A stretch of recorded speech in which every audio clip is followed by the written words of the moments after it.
School سے واپسی پر چھوٹو اور ڈھولو تھکے ہارے گھر کو جا رہے تھے کہ انہیں ببن میاں کی دکان پر داروغہ جی نظر آئے، جو ببن میاں کو بہت ہی دلچسپ انداز میں کوئی کہانی سنا رہے تھے، اور ببن میاں بھی بہت غور سے سن رہے تھے۔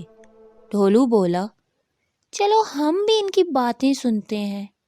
چھوٹو بولا، اس طرف مت جاؤ ڈھولو، ببن میاں روز کی طرح 100 کام بول دیں گے، میں پہلے ہی بہت تھک گیا ہوں، سیدھے گھر چلو۔ ڈھولو بولا، تم گھر چلو، میں بس تھوڑی دیر میں آ جاؤں گا۔ چھوٹو برے برے منہ بناتا گھر کو چل پڑا، اور ڈھولو دوڑتا ہوا ببن میاں کی دکان پر جا پہنچا۔ داروغہ جی وہی بات مکمل کر رہے تھے۔ بس مت پوچھو ببن میاں، اس دن ریچھ کو دیکھ کر میرا تو دل جیسے حلق میں آ گیا تھا۔ جب مجھے لگا کہ خطرہ ٹل گیا ہے، میں درخت سے اترا اور اپنا گھرا ہوا سامان اٹھا کے بھاگنے لگا۔ اندھا دھند بھاگتا چلا جا رہا تھا۔ اتنے میں میری نظر بہت سے رنگوں پہ پڑی، بڑے ہی خوبصورت رنگ ایک ہی جگہ جمع تھے۔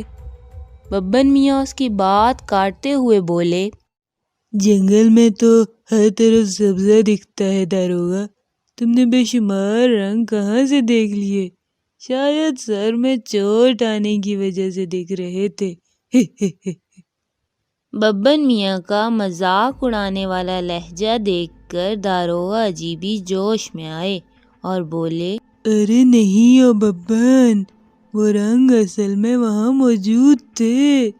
ببن میاں بولے، وہ کیسے؟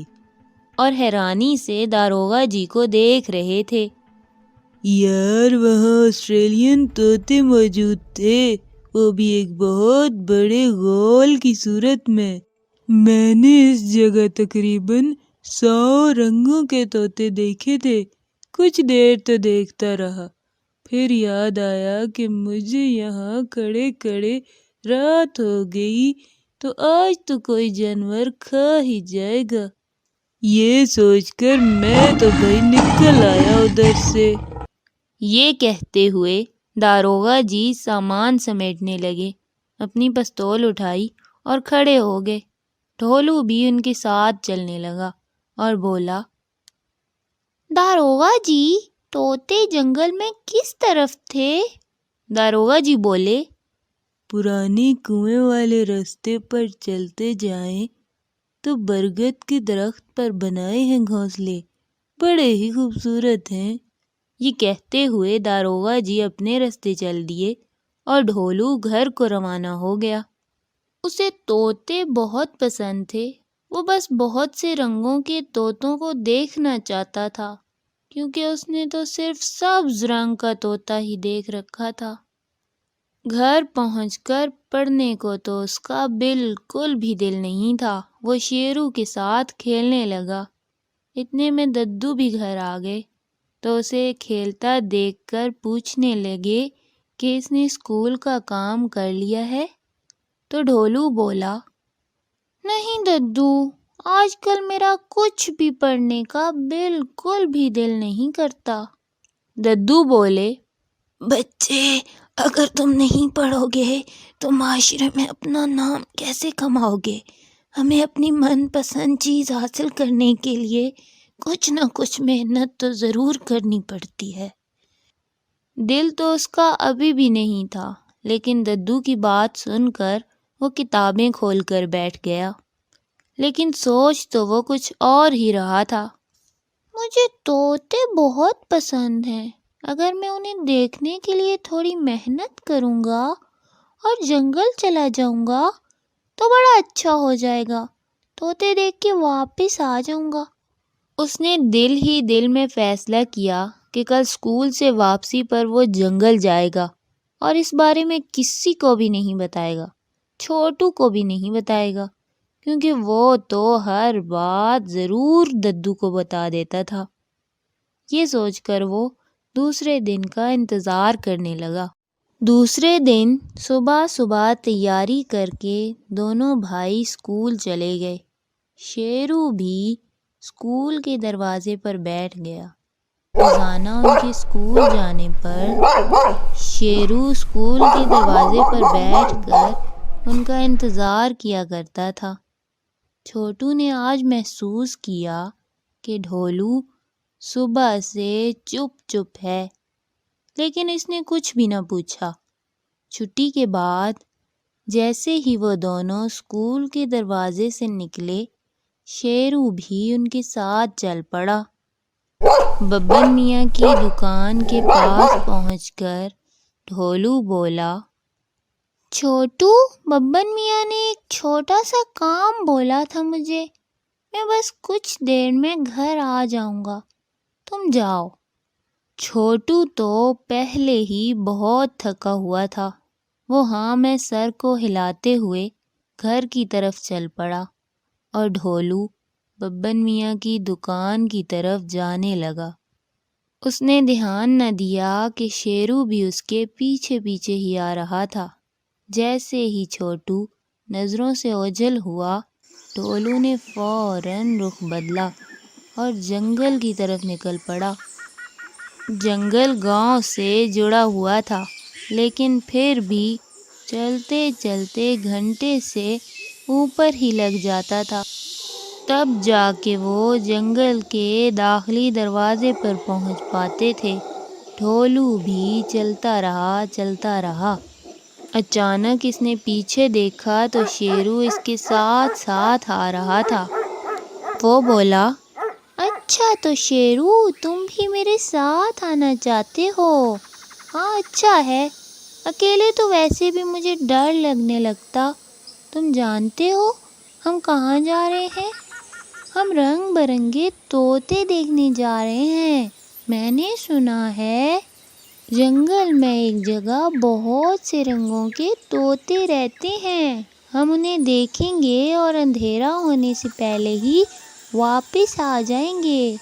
بھوک تو مجھے بہت لگ رہی ہے، لیکن خیر ہے، کچھ ہی دیر میں واپس جو آ جائیں گے۔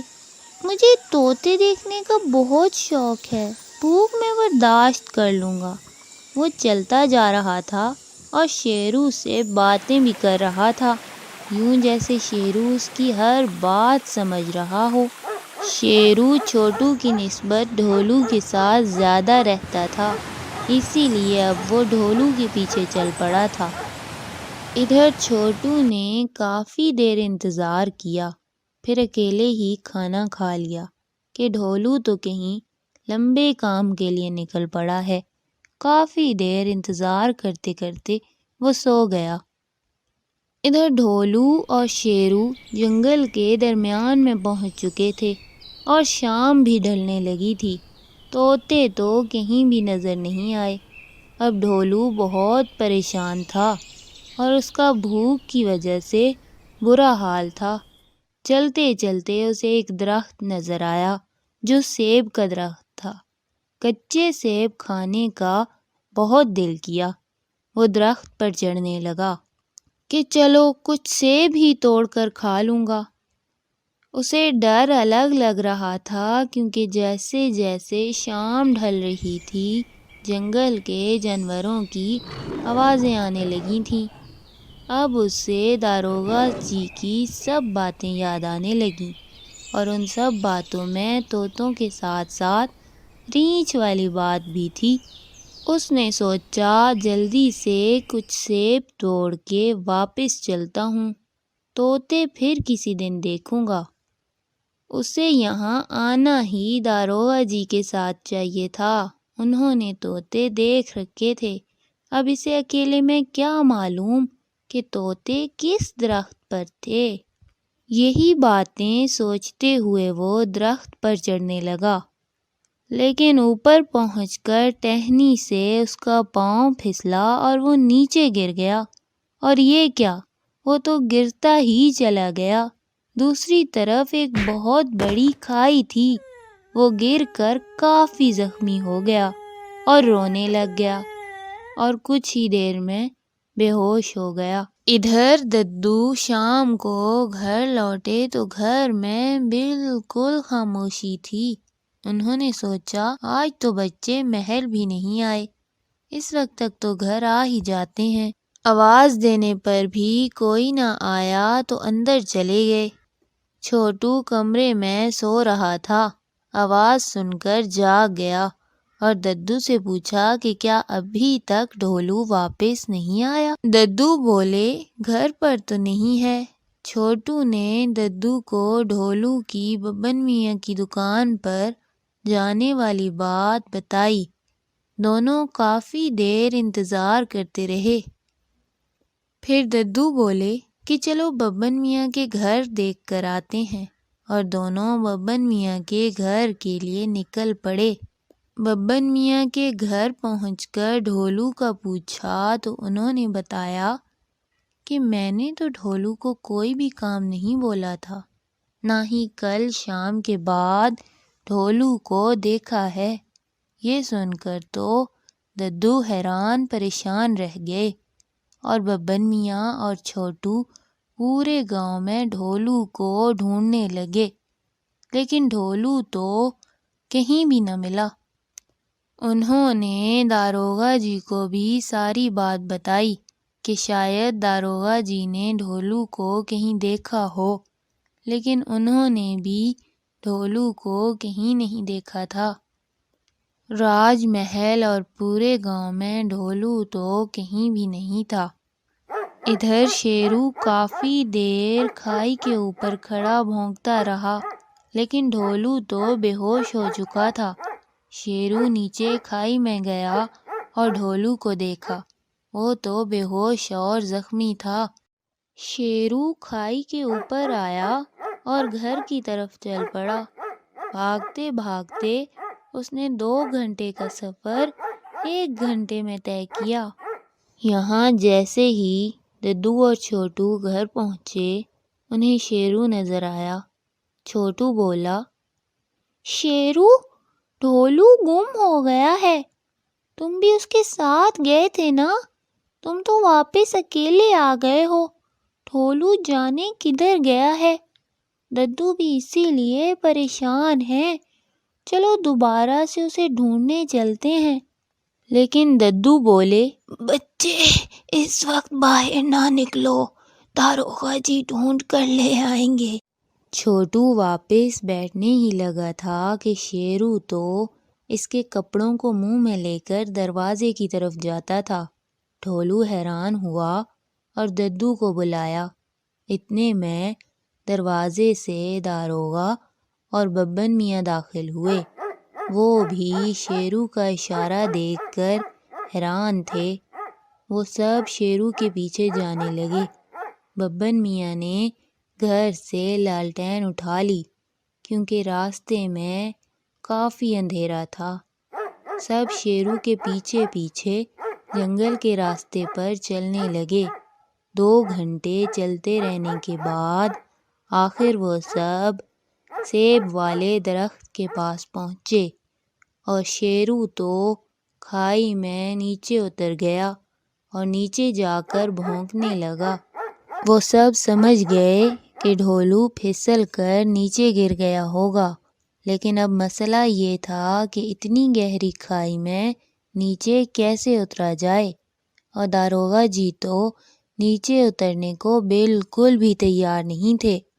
آخر چھوٹو اور ببن میاں نیچے اترے اور بڑی ہی مشکل سے ڈھولو کو اٹھا کر اوپر کیا۔ اوپر سے داروغہ جی نے ڈھولو کو پکڑ لیا۔ ددو میاں نے وہاں ہی جنگلی جڑی بوٹیوں سے دوا بنا کر ڈھولو کے زخموں پر لگائی اور ڈھولو کو لیے واپس آ گئے۔ ددو کو شیرو ہمیشہ سے گھر میں پسند نہیں تھا، لیکن آج انہیں شیرو کی اہمیت کا احساس ہوا۔ ہاں تو بچوں، اس کہانی سے ہمیں کیا سبق ملتا ہے؟ وہ یہ کہ پالتو جانور بہت وفادار ہوتے ہیں اور ان کا بہت خیال رکھنا چاہیے۔ You can download the application on Google Play or App Store, and you can visit our website mathslegends.co.uk.